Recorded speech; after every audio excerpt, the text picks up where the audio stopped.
Hello दोस्तों, आज की कहानी है अफसोस, एक पारिवारिक कहानी। दिसंबर का महीना था और गाड़ी की सभी फॉर्मेलिटी पूरी करते करते दिन ढल गया। आज अनिल और मीरा ने नई गाड़ी खरीदी थी।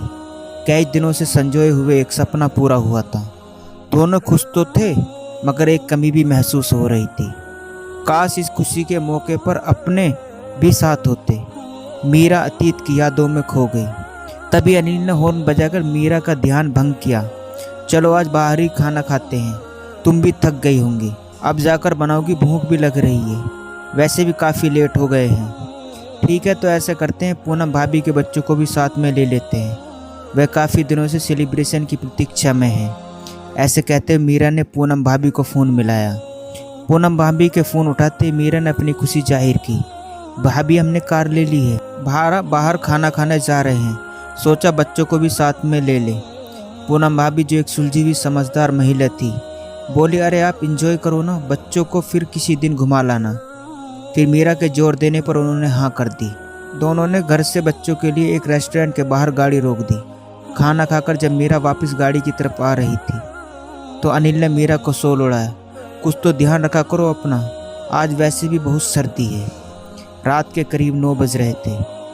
प्रिया ने कहा, अंकल चलो ना पान खाते हैं। ठीक है, आज पान पार्टी भी करते हैं। कहते हुए अनिल ने गाड़ी निकाली और सब पान वाले की तरफ चल दिए।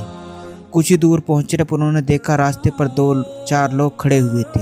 अनिल ने हॉर्न बजाया तो एक आदमी पास आकर बोला, भाई साहब आप गाड़ी थोड़ा साइड से निकाल ले, किसी ने एक कुत्ते के बच्चे को अपनी गाड़ी से ठोक दिया है। यह सुनते ही मीरा गाड़ी से उतर गई और उस बच्चे के पास पहुंच गई।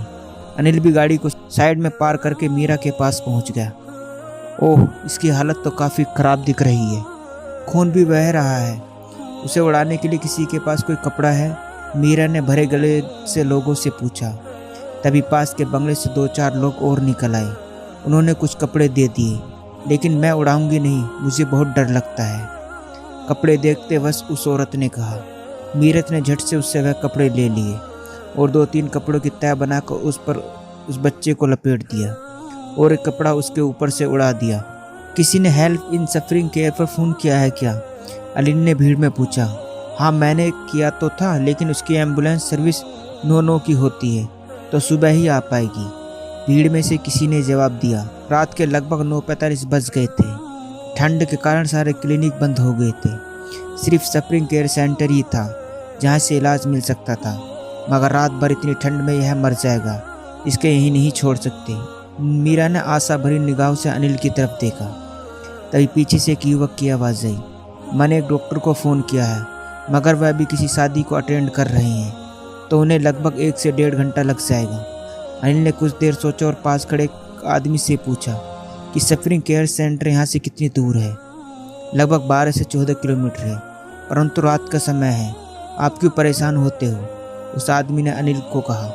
आधा घंटा बीत चुका था। मीरा ने उस युवक को एक बार फिर से डॉक्टर को फ़ोन करने को कहा, मगर उन्होंने मैसेज किया कि वह नहीं आ पाएंगे, हम और देर नहीं कर सकते।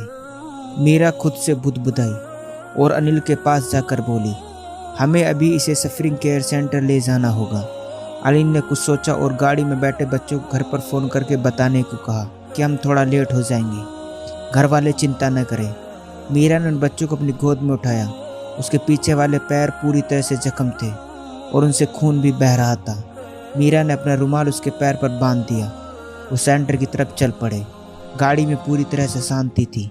बच्चा भी मीरा की गोद में थोड़ी देर सो गया, लेकिन अचानक भी स्पीड ब्रेकर आने से उसकी नींद उचट गई और वह कराहने लगा। मीरा उसको बोलने लगी, तुम चिंता मत करो, अभी बस थोड़ी ही देर में हम हॉस्पिटल पहुंच जाएंगे, माँ डॉक्टर तुम्हें देखेंगे, दवा देंगे और थोड़ी देर में तुम बिल्कुल ठीक हो जाओगे। वैसे सर्दी की रातें बड़ी सुहानी लगती है, मगर उस दिन वह मीरा को बहुत परेशान कर रही थी। कोहरे की वजह से रास्ता ढूंढने में भी बहुत परेशानी हो रही थी। इसी बीच बच्चे के घर से बार बार फ़ोन आ रहा था, कहाँ पहुँचे, कितना समय लगेगा, जल्दी करो वगैरह वगैरह, मगर मीरा का ध्यान उन सब बातों पर नहीं जा रहा था। उसे तो बस जल्दी से जल्दी उस बच्चे का इलाज कराना था। थोड़ी देर में वह सेंटर पहुँच गई। अनिल इस बच्चे को लेकर डॉक्टर के पास अंदर जाने लगा। तभी मीरा बोली, मैं भी तुम्हारे साथ चलती हूँ। नहीं, तुम बच्चों के साथ रहो, रात काफ़ी हो गई है, बच्चे अकेले में डर जाएंगे।